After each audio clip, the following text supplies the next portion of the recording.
Hello friends, स्वागत है आपके हमारे चैनल पर। आज से शुरू होने वाले हैं बिहार दरोगा एग्ज़ाम का मॉक टेस्ट। ठीक है, तो आप इस टेस्ट को दें और आप खुद को आंकें कि आप एग्ज़ाम के लिए कितने प्रिपेयर हैं। ठीक है, और जो प्रीवियस ईयर क्वेश्चंस होते हैं वो बहुत इंपॉर्टेंट होते हैं। जल्द ही सब्जेक्ट वाइज उसे भी मैं करवाने वाली हूँ, तो आप चैनल पर नए हैं तो चैनल को सब्सक्राइब कर ले, वीडियो को लाइक करें, अपने दोस्तों के बीच शेयर करें। ठीक है, ये आपको बिहार दरोगा एग्ज़ाम का डेट निकल चुका है जो कि 18 जनवरी से स्टार्ट होने वाला है। तो चलिए शुरू करते हैं। पहला क्वेश्चन, हड़प्पा संस्कृति के निम्नलिखित स्थलों में से कौन सिंध में अवस्थित है। ठीक है, तो यहाँ पर देखिए, चलिए बात करते हैं सिंधु घाटी सभ्यता की। उसका जो कार्यकाल था वो कब से कब तक था? 2500 से 1750 BC तक था। ठीक है, तो बात करें हड़प्पा की, तो हड़प्पा जो है आपको रावी नदी के तट पर है। और हड़प्पा की जो खोज है ये दयाराम साहनी के द्वारा किया गया था। और कब किया गया था? तो 1921 ईस्वी में किया गया था। ठीक है, अगर हड़प्पा सभ्यता में सबसे बड़ा शहर की बात की जाए तो ये मोहनजोदड़ो है सबसे बड़ा स्थल, जो कि पाकिस्तान में पड़ता है। और नदी पूछे तो यह सिंधु नदी के किनारे अवस्थित है। ठीक है, और भारत में अगर बात करें सबसे बड़ा स्थल तो वो राखीगढ़ ही है। ठीक है, भारत में अगर पूरे विश्व में बात करें तो वो मोहनजोदड़ो हो जाएगा, लेकिन अगर भारत में बात करें तो भारत में सबसे बड़ा स्थल राखीगढ़ ही है, जो कि हरियाणा में पड़ता है। ठीक है, और हड़प्पा किस नदी के किनारे अवस्थित है? तो रावी नदी के किनारे अवस्थित है। ठीक है, आगे बात करें हम लोग, ये मोहनजोदड़ो यहाँ पूछ रहा है सिंध में अवस्थित है। तो सिंध में जो है मोहनजोदड़ो और चहुंदरो, ठीक है, दोनों अवस्थित है। बी और 2 और 3 दोनों राइट आंसर हो जाएगा। मोहनजोदड़ो की खोज किसने की थी? तो राखल दास ने की थी। और चहुंदरो की खोज अर्नेस्ट ने की थी। ठीक है, तो यहाँ से राइट आंसर बन जाएगा 2 और 3। नेक्स्ट क्वेश्चन देखते हैं, सिंधु घाटी सभ्यता के संदर्भ में निम्नलिखित कथनों पर विचार कीजिए। पहला है, यह प्रमुखतः लौकिक सभ्यता तथा उसमें धार्मिक तत्व यद्यपि उपस्थित था, वर्चस्वशाली नहीं था। बिल्कुल सही है, लौकिक सभ्यता थी, धार्मिक तत्व भी मिले थे वहाँ, लेकिन कोई उसमें वर्चस्वशाली नहीं था। ठीक है, किसी का दबदबा नहीं था उस पर। दूसरा है, उस काल में भारत में कपास से वस्त्र बनाए जाते थे। बिल्कुल सही है, वहाँ के जो भी कपड़े मिले वो किससे बने होते थे? कपास से बने होते थे। ठीक है, तो कह रहा कौन सा कथन सही है? तो दोनों कथन आपको सही है। ठीक है, सिंधु सभ्यता को ही हम हड़प्पा सभ्यता भी कहते थे। ठीक है, और यहाँ पर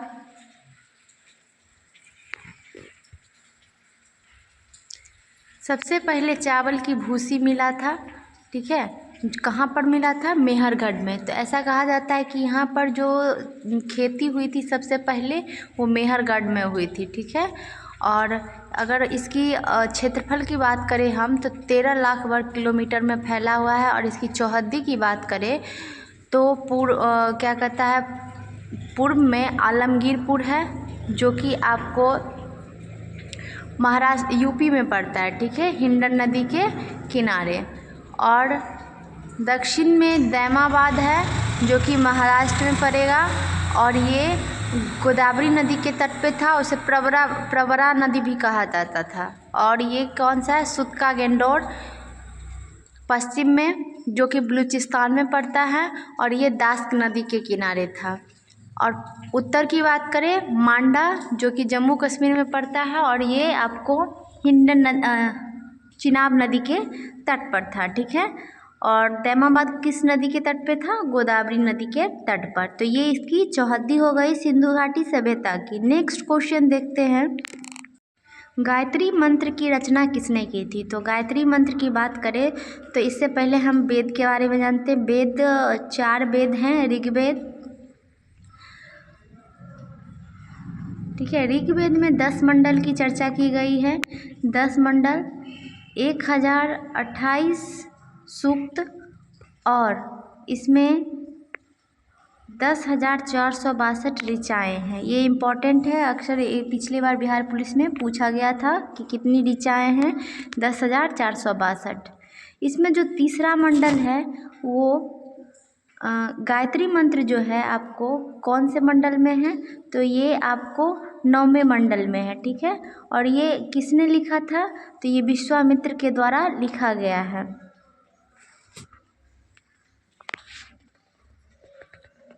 और 9वां मंडल जो है ये सोमनाथ को समर्पित है, ठीक है।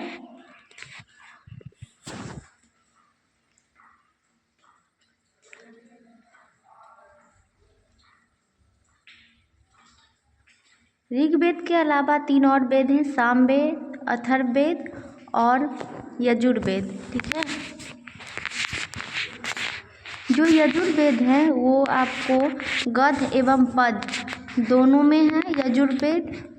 और अगर वेदत्री की बात करें तो वेदत्री जो है ये तीनों वेद में है अथर्ववेद के अलावा, ठीक है। अथर्ववेद में वेदत्री नहीं है। तो ये हम वेद के बारे में जाने। नेक्स्ट क्वेश्चन है, बुद्ध के जीवन की 4 महत्वपूर्ण घटनाएं और उनसे संबंधित 4 स्थानों का नीचे उल्लेख है। यह 2 स्तंभों में अंकित है। अब चलिए महात्मा बुद्ध के बारे में हम लोग जानते हैं। गौतम बुद्ध बौद्ध धर्म के संस्थापक थे, ठीक है। और इनका जो जन्म हुआ था ये आपको 563 BC में लुम्बिनी में हुआ था, ठीक है। अब पूछेगा लुम्बिनी कहाँ है, तो लुम्बिनी नेपाल में अवस्थित है, ठीक है। इनके बचपन का क्या नाम है, तो इनके बचपन का नाम सिद्धार्थ था, ठीक है। और इनकी माता का नाम माया या महामाया भी कहीं कहीं रहता है, लेकिन ये बचपन में ही गुजर गई थी। इनका पालन पोषण इनकी मौसी सौतेली माँ प्रजापति गौतमी के द्वारा किया गया था। इनके पिता की बात करें तो इनके पिता का नाम शुद्धोधन था और ये शाक्य कुल के थे, ठीक है। इसीलिए इन्हें शाक्य मुनि के नाम से भी जाना जाता है गौतम बुद्ध को। इन्होंने गृह त्याग जो किया था ये 29 वर्ष की आयु में किया था। और इसके 6 वर्ष के बाद इन्हें ज्ञान प्राप्ति हुआ था। ज्ञान प्राप्ति इन्हें बोध गया में हुआ था, ठीक है, फल्गु नदी के तट पर। और इन्होंने अपना पहला उपदेश जो है सारनाथ में दिया। कहाँ दिया, सारनाथ में। ये भी क्वेश्चन आया हुआ है कि पहला उपदेश इन्होंने कहाँ दिया, तो सारनाथ में दिया। उसके बाद है उन्होंने सबसे ज़्यादा उपदेश कहाँ दिया, तो सबसे ज़्यादा उपदेश इन्होंने श्रावस्ती में दिया था। कहाँ दिया था, श्रावस्ती में। ये सारी इम्पोर्टेंट पॉइंट है, एग्ज़ाम में पूछा जाता है। अब बात करें गौतम बुद्ध की मृत्यु का, जिसे महापरिनिर्वाण कहा जाता है। ये 483 BC में कुशीनगर में हुआ था, ठीक है, जो मल जनपद की राजधानी थी कुशीनगर, ठीक है। तो यहाँ से देखिए जन्म कहाँ हुआ था, तो लुम्बिनी में। ज्ञान प्राप्ति कहाँ हुआ उनका, तो ये बोध गया में हुआ। प्रथम प्रवचन उन्होंने कहाँ दिया था, तो सारनाथ में दिया था। महापरिनिर्वाण कहाँ हुआ, तो कुशीनगर में। आप लोग कमेंट कीजिए सबसे ज़्यादा उपदेश उन्होंने कहाँ दिया था, सबसे ज़्यादा उपदेश उन्होंने कहाँ दिया था। इस अनुसार ऑप्शन नंबर सी राइट हो जाएगा।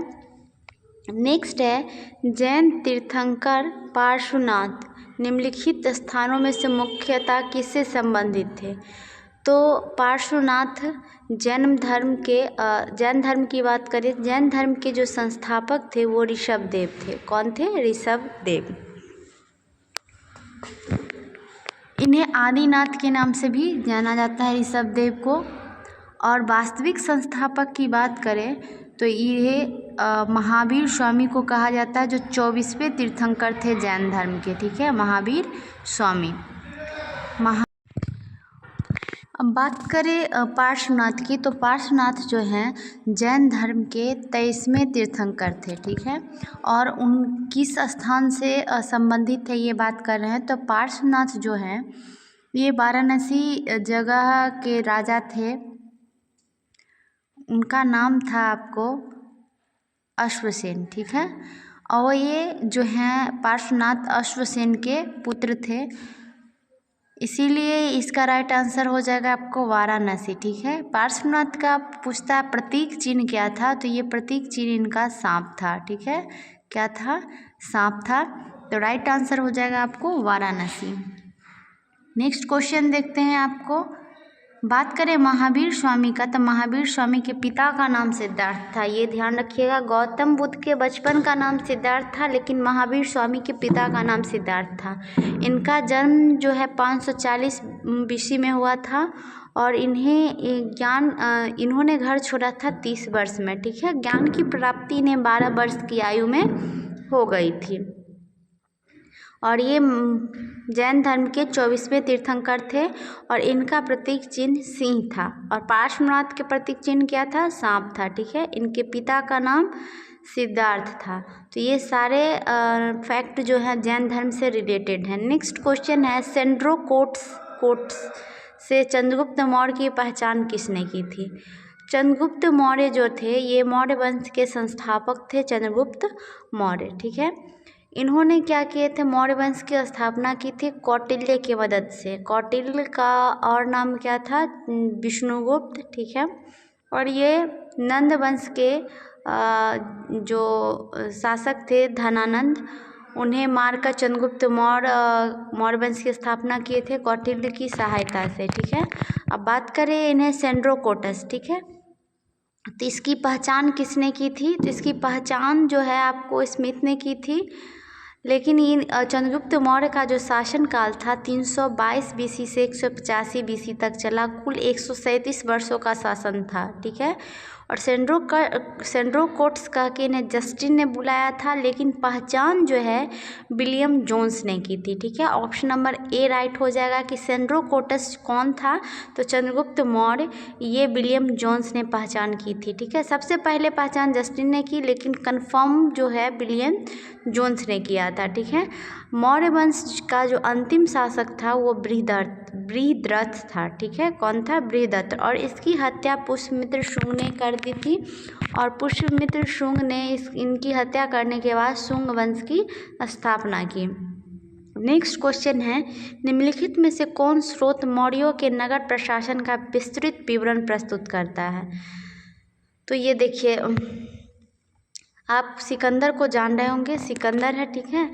सिकंदर का ही सेनापति था सेल्यूकस निकेटर, ठीक है। सेल्यूकस निकेटर जो है भारत पर जब आक्रमण किया था 305 BC में, ठीक है।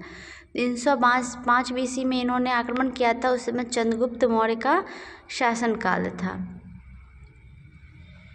और इसे चंद्रगुप्त मौर्य से हारना पड़ा। और इसकी बेटी जो थी आपको कार्निया, इससे इन चंद्रगुप्त मौर्य का विवाह करवाना पड़ा था, ठीक है, कार्निया से। और इन्हीं के साथ भेजा गया था मेगस्थनीज को, ठीक है। मेगस्थनीज सेल्यूकस निकेटर के राजदूत थे। उन्होंने यहाँ आकर एक पुस्तक लिखी जिसका नाम था मेगस्थनीज की इंडिका, और उसमें ही उन्होंने पूरे दरबार के बारे में वर्णन किया, नगर प्रशासन का वर्णन किया, ठीक है। अपनी पुस्तक जो था इंडिका में मौर्य प्रशासन के बारे में पूरी जानकारी हमें इस पुस्तक से मिल जाती है। इन्होंने ही पटना को पोलीब्रथा, ठीक है, पटना को क्या कहा था? पोलीब्रथा के नाम से उसमें उल्लेख किया है। तो इसका राइट आंसर हो जाएगा आपको ऑप्शन नंबर बी, मेगस्थनीज की इंडिका। बात करें कौटिल्य का अर्थशास्त्र, तो इससे हमें राजनीतिक जानकारी प्राप्त होती है, ठीक है। तो राजनीति, यहाँ कंफ्यूज नहीं होना है, राजनीतिक जानकारी की बात करें तो अर्थशास्त्र हो जाएगा कौटिल्य का। नेक्स्ट क्वेश्चन है, मिलान करना है। तो अशोक को प्रियदर्शी के नाम से जाना जाता है, ठीक है। कनिष्क को हम देवप्रिय के नाम से जानते थे, देवपुत्र, ठीक है। अशोक को किस नाम से जानते थे? प्रियदर्शी। कनिष्क को देवपुत्र। खारवेल को हम कहते थे, जानते हैं कलिंग चक्रवर्ती के नाम से, ठीक है। खारवेल को किस नाम से जानते हैं? कलिंग चक्रवर्ती। कुमारगुप्त को हम महेंद्रादित्य कहते हैं, ठीक है। तो ये ऑप्शन आप देख लीजिएगा, ऑप्शन सही नहीं लग रहा है। नेक्स्ट है, निम्नलिखित में किस गुप्त शासक ने सर्वप्रथम सिक्के जारी किए? सिक्के की बात करें तो गुप्त वंश का नाम आता है। गुप्त वंश के जो संस्थापक थे वो थे आपको श्रीगुप्त। इन्होंने ही सबसे पहले सिक्के जारी किए थे। ठीक है, तो राइट आंसर यहाँ से हो जाएगा आपको चंद्रगुप्त प्रथम। ठीक है, ऑप्शन नंबर ए राइट हो जाएगा। चंद्रगुप्त प्रथम ने ही सबसे पहले सिक्के जारी किए थे। समुद्रगुप्त जो है, समुद्रगुप्त को हम कविराज के नाम से भी जानते हैं और इन्हें बीना बजाते हुए दिखाया गया है। किसे?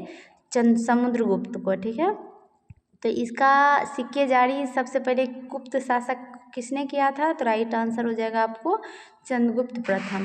और सबसे अंतिम शासक कौन था? विष्णुगुप्त। अगला है चोलों की राजधानी थी। चोल की राजधानी तंजौर या तंजावुर थी। ठीक है, और बात चोल वंश के संस्थापक जो थे विजयालय थे। कौन थे? विजयालय थे। ठीक है, और सबसे फेमस राजा इसमें राजेंद्र चोल हुए। कांचीपुरम जो है पल्लव वंश की राजधानी कांचीपुरम थी। अगला देखिए, इसको कहता है ग्रंथकार है और मूल ग्रंथ बराह मिहिर, बृहद संहिता, विशाखदत्त जो है देवी चंद्रगुप्तम, शूद्रक मृच्छकटिकम, बिलहन जो है विक्रमांक देवचरित्र। नेक्स्ट है निम्नलिखित में किसने राष्ट्रकूट साम्राज्य की नींव रखी? तो राष्ट्रकूट की जो नींव रखी थी ये दंती दुर्ग ने रखी थी। और जो राष्ट्रकूट वंश का शासन था वो महाराष्ट्र के क्षेत्र में था। ठीक है, दंती दुर्ग ने रखी थी। और इसकी राजधानी जो थी मान्यखेत थी। और अंतिम शासक जो है इसके राष्ट्रकूट के ये कर्क द्वितीय थे। बात करें एलोरा की गुफा राष्ट्रकूटों के द्वारा बनवाई गई थी। और किसने बनवाई? तो कृष्ण प्रथम ने बनवाई थी। ठीक है, तो ये ध्यान रखिएगा आपको, कृष्ण प्रथम ने एलोरा की गुफा बनवाई थी। और राष्ट्रकूट की स्थापना किसने की थी? दंती दुर्ग ने। अब देखिए कह रहा है दिल्ली की राजगद्दी पर अफगान शासकों के शासन को निम्नलिखित में कौन सा एक सही कालानुक्रम है? तो लोदी वंश की बात करें, अफगान शासक लोदी वंश थे। तो इसके जो संस्थापक थे सबसे पहले बहलोल लोदी आए थे। ठीक है, कौन आए थे? बहलोल लोदी। तो ऑप्शन में देखिए सी और डी में है बहलोल लोदी। और सबसे लास्ट जो शासक थे इब्राहिम लोदी थे। इन्हीं के साथ बाबर का युद्ध हुआ था। ठीक है, पानीपत का प्रथम युद्ध बाबर और इब्राहिम लोदी के बीच हुआ था। ठीक है, जिसमें इब्राहिम लोदी पूरी तरीके से हार गए थे और मुगल वंश की स्थापना बाबर ने किया था। पानीपत का जो प्रथम युद्ध हुआ था ये 1526 में हुआ था। और इसके लास्ट शासक यही रहे इब्राहिम लोदी। तो आप ऑप्शन से देखिए बहलोल लोदी और इब्राहिम लोदी। तो ऑप्शन नंबर आपको सी राइट हो जाएगा। नेक्स्ट है निम्न यात्रियों के पधारने का क्या अनुक्रम रहा?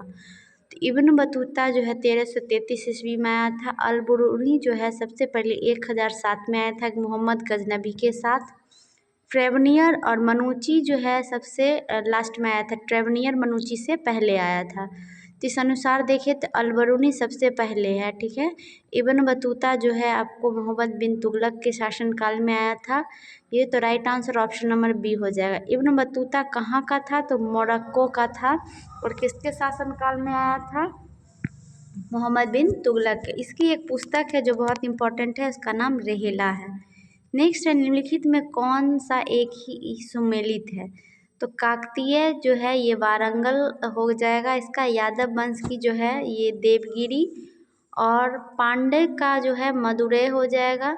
और होयसल का द्वार समुद्रम। तो ऑप्शन नंबर बी राइट हो जाएगा आपको होयसल। नेक्स्ट है तुजुक ए बाबरी किस भाषा में लिखा गया था? तुजुक ए बाबरी जो है आपको देखिए मुगल वंश की जो स्थापना है ये बाबर के द्वारा किया गया था। और इसकी जो भाषा थी फारसी भाषा थी। ठीक है, क्या थी? फारसी भाषा। तुजुक ए बाबरी जो है बाबर के द्वारा लिखा गया था तुर्की भाषा में। और अकबर ने इसे फारसी में अनुवाद करवाया बाबरनामा के नाम से। और बाबरनामा का जो अनुवाद किए थे अब्दुल रहीम खान खाना ने किया था। बात करें अकबरनामा की, और अकबरनामा के जो रचयिता थे वो थे अबुल फजल। फिर जहांगीरनामा बना, उसके बाद हुमायूं नामा। तो अकबरनामा किसने लिखी? तो अबुल फजल ने। बात करें जहांगीरनामा, तो ये आपको जहांगीर के द्वारा लिखा गया था, लेकिन पूरा जो किए ये मोतीबिंद ने किए थे, ठीक है। और हुमायूं नामा जो है गुलबदन बेगम के द्वारा लिखा गया था, किसके कहने पे, तो अकबर के कहने पे लिखा गया था, ठीक है। नेक्स्ट है अकबर के शासनकाल की निम्नलिखित घटनाओं को काल क्रमानुसार व्यवस्थित कीजिए। तो अकबर से रिलेटेड कुछ ईयर है जो आप बहुत इंपॉर्टेंट है, आपको याद रखना पड़ेगा। अकबर का जो शासनकाल था 1556 से 1605 ईस्वी तक था, ठीक है। कब से कब तक था, 1556 से 1605। अब बात करें 1562, इम्पॉर्टेंट है, 63, 1564, 1575, 1579, 1580 और 1582। अब देखिए एक एक करके हम देखेंगे। 1562 में सबसे पहले इन्होंने दास प्रथा का अंत किया था, ठीक है, दास प्रथा पे रोक लगाई थी। 63 में इन्होंने तीर्थ यात्रा कर पर रोक लगा दिया था। 64 में जजिया कर पर रोक लगाया। 75 में इन्होंने इबादत खाना की स्थापना की। ये सारे इम्पॉर्टेंट है, आपको ध्यान रखना पड़ेगा। 79 में मजहर की और 80 में इन्होंने दीन इलाही, ठीक है, धर्म की स्थापना किया था इन्होंने, दीन इलाही धर्म। और 1582 में संबत जारी किया था। तो ये सारे इम्पॉर्टेंट पॉइंट है। तो अब इस अनुसार सबसे पहले इन्होंने क्या किया था, तो जजिया की समाप्ति 64 में किया, मजहर पर हस्ताक्षर 79 में किया, इबादत खाना इन्होंने 1575 में बनाया था, दीन इलाही 1580 में किया था। तो इस अनुसार आप अरेंज कर लीजिए, तो आपको ऑप्शन नंबर ए राइट हो जाएगा।